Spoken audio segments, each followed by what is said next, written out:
Mesdames et messieurs, bonjour et bienvenue dans ce journal de la mi-journée. Tout de suite le titre. Le Premier ministre reçoit le secrétaire général de l'Union africaine. Et pour le Nouvel International, une conférence internationale sur la sécurité maritime énergétique à Luanda. Le secrétaire général de l'Union parlementaire africaine, UPA, M. Nazi Kofi, est reçu aujourd'hui au salon d'honneur de la primature par le Premier ministre Son Excellence, M. Abdelkader Kamil Mohamed, en présence d'une délégation parlementaire djiboutienne. En prit part à cette entrevue le secrétaire général de la primature, M. Naguib Abdallah Kamil, ainsi que 3 députés de l'hémicycle de l'Assemblée nationale. La députée Mme Fatouma Mohamed Kamil, le député M. Ali Soubané et le député M. Abdelkader. L'objectif de cette visite et du travail du secrétaire général de l'UPA portait sur la tenue prochaine d'une conférence parlementaire africaine sur l'immigration à Djibouti. M. Nzi Kofi a chaleureusement remercié le Premier ministre pour son accueil et honoré d'être à Djibouti pour cette mission d'une grande importance. Au cours de l'entrevue, le parlementaire africain a indiqué que la conférence s'y tiendra au mois de février 2016, c'est-à-dire dans 4 mois. Il a ajouté aussi que la République de Djibouti la place de rapporteur au sein de l'UPA depuis l'année dernière. C'est un honneur et un privilège pour Djibouti d'abriter cette conférence, a-t-il indiqué en substance. Également, il a eu lieu de saisir les parlementaires africains de cette problématique et trouver ensemble le voies et moyens à mettre en place pour mieux lutter contre ces phénomènes d'immigration. Il a aussi brièvement évoqué la situation d'immigration dans le monde et a indiqué que Djibouti était tout autant victime de l'immigration que les pays européens. De son côté, le Premier ministre a souhaité la bienvenue au président de l'Union africaine à Djibouti et que c'était un plaisir et un honneur pour Djibouti d'organiser cette conférence. Il a rappelé brièvement que depuis le jour de l'accession à l'indépendance, la jeune République a fait face à une vague d'immigration en prévalence de l'Éthiopie et jusqu'à aujourd'hui, elle continue de faire face à ces flux migratoires de l'Asie et de l'Afrique sans précédent. Djibouti a toujours su assister ces populations en détresse et nous sommes aujourd'hui les seuls pays à accueillir le réfugié yéménite. Le Premier ministre a conclu en assurant son note de l'engagement et de la gouvernement djiboutien le succès de cette conférence. Nous avons appris avec tristesse et émotion le décès survenu aux 5 pèlerins djiboutiens Amina lors du Hajj. Au nom du président du Rassemblement populaire pour le progrès, du comité exécutif de militants et en son nom personnel, le secrétaire général de la partie RPP, M. Ilyas Moussa Dawale, tient à exprimer ses condoléances les plus attristées aux familles et proches de défunts. Et en ces moments de recueillement, nous partageons leur peine et leur assurons de tout notre soutien. Nous prions Allah, le tout miséricordieux, de les accueillir dans son paradis éternel. Inna lillah wa inna ilayhi raji'un. Et toujours dans les nouvelles du pays, dans le cadre de la journée mondiale des enseignants à l'école primaire d'Ali Sabié 2, a célébré la journée mondiale de l'enseignant, organisée chaque année le 5 octobre afin de célébrer le rôle central des enseignants dans le monde entier. À cette occasion, le directeur de l'école d'Ali Sabié 2 a souhaité son mot de bonnes fêtes à tous les enseignants de son établissement. Après le cours de l'après-midi, la famille enseignante à l'école d'Ali Sabié 2 s'est réunie autour d'un rafraîchissement pour commémorer cette journée dédiée aux enseignants. Par ailleurs, les enseignants et les responsables de l'établissement n'ont pas manqué d'apprécier et remercier à sa juste valeur et de saluer les engagements du Dr Jamaï Nyokiye depuis sa nomination à la tête du MONFOP pour valoriser le métier d'enseignant.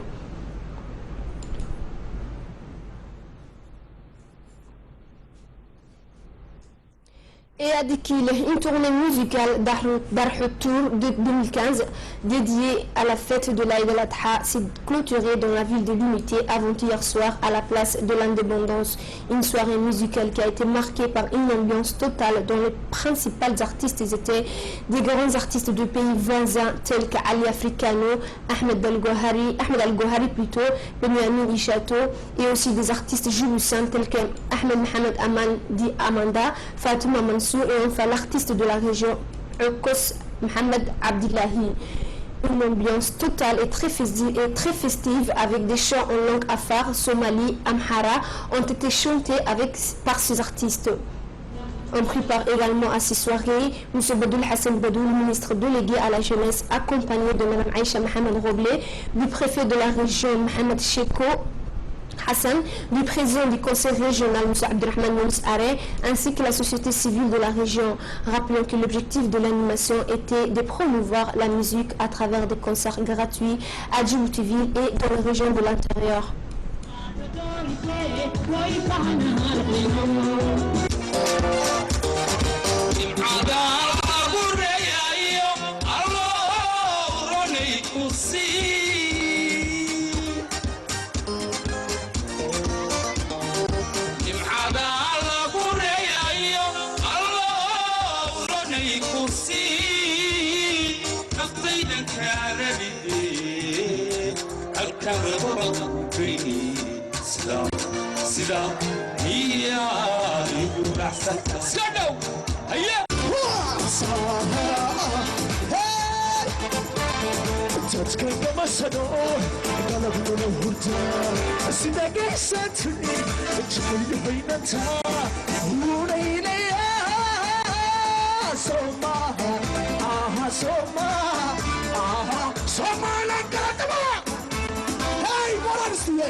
Tous les joueurs de l'équipe nationale ont participé hier après-midi à un de leurs derniers entraînements pour la préparation du match contre l'équipe nationale du Swaziland. Ces rencontres se déroulera dans le grand stade Goulet et compte pour les éliminations des Coupes du Monde 2018 qui se tiendra en Russie.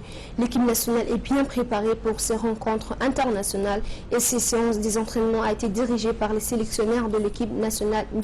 Noureddin Garazali. Rappelons que notre équipe participe cette année à différentes compétitions telles que la qualification de la Coupe d'Afrique, les Champs et la Coupe du Monde 2015. Par contre, l'équipe de Swaziland qui est à Djibouti depuis quelques jours se sont entraînés hier après-midi dans le centre technique national.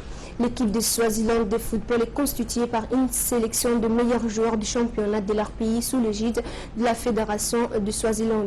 En effet, le mois de juin dernier, cette équipe de Swaziland a battu 2-1 l'équipe nationale de Guinée équatoriale dans le cadre des éliminations du CAN 2016. Et de ce fait, nous avons un invité sur plateau, M. Id, qui est directeur technique national de la FDF, Fédération djiboutienne de football. Bonjour Id. Bonjour. Et demain, il y aura un match, comme j'avais déjà évoqué, qui opposera Djibouti et Swaziland. Donc, comment vous vous êtes préparé? Merci, mademoiselle Asma, de nous avoir invités et de sensibiliser la population djiboutienne pour qu'elle puisse supporter et être le 12e joueur de leur équipe. Donc, si je parle du match de demain nous jouerons, comme vous l'avez déjà dit, l'équipe jouera contre l'équipe de la Swaziland pour la qualif de la Coupe du Monde 2018 en Russie. Et nous demandons à ce que tous les Djiboutiens soient derrière leurs équipes nationales. Parce que quand on joue chez nous, il nous faut un résultat cette fois-ci. Et le résultat suivra puisque notre équipe est en progression et les supporters seront le 12e joueur. Voilà. Et parlez-nous un peu du moyen financier de l'équipe. Vous savez que l'équipe nationale coûte très cher. Parce que quand il s'agit de l'équipe nationale appartient aux Djiboutiens et à Djibouti, pas uniquement à la fédération. Et l'équipe nationale coûte cher. Sa préparation se déroule depuis 2 semaines au centre technique national. Ils sont en stage bloqué, ils s'entraînent depuis 2 semaines, comme je l'ai dit, c'est-à-dire 2 fois par jour, le matin et le soir. Et la fédération met tous les moyens qui est à sa disposition.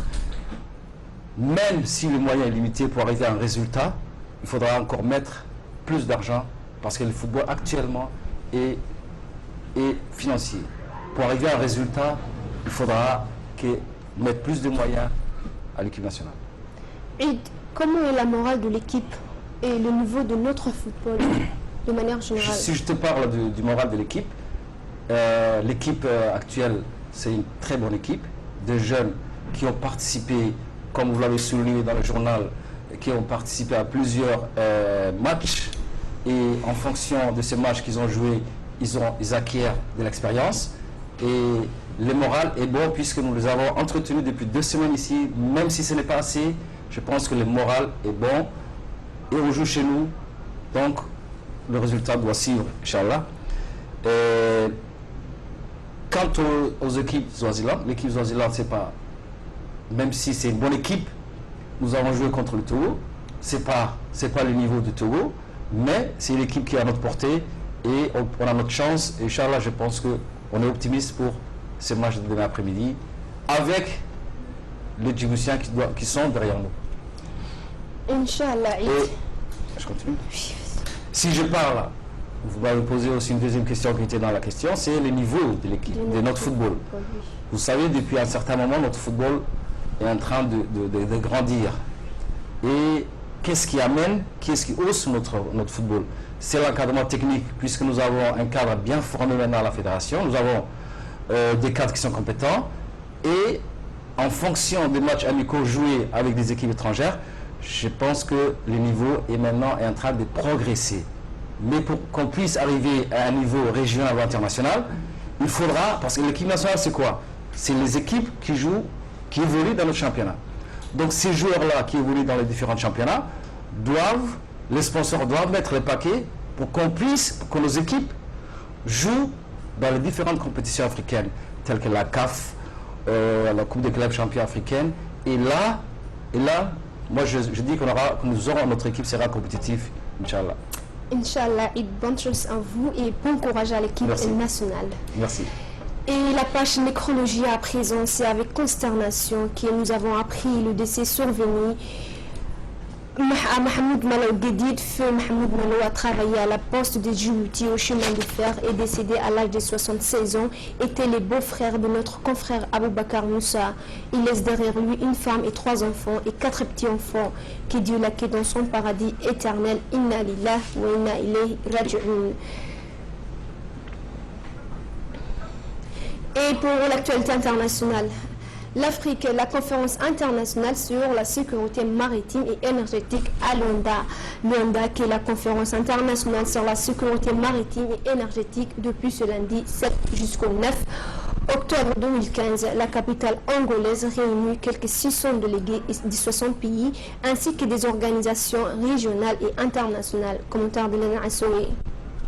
Dans un rapport citant un communiqué du ministère angolais des Relations extérieures, le gouvernement angolais, avec le soutien des gouvernements des États-Unis et de l'Italie, a décidé d'organiser une conférence internationale sur la sécurité maritime et énergétique, afin de contribuer à un renforcement des initiatives nationales et régionales, en réponse aux menaces sur la côte atlantique, en particulier dans le golfe de Guinée.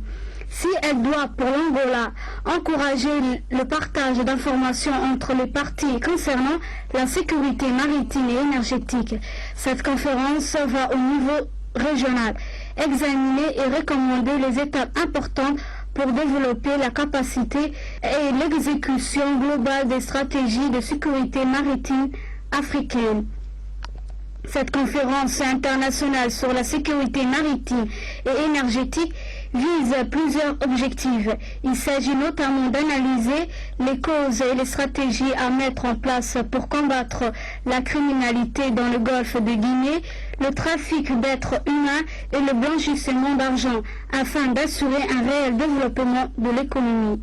Les organisateurs de cette rencontre ambitionnent de voir la déclaration de Luanda sur la sécurité maritime et énergétique servir de référence sur la thématique de la sécurité maritime en Afrique et dans le monde.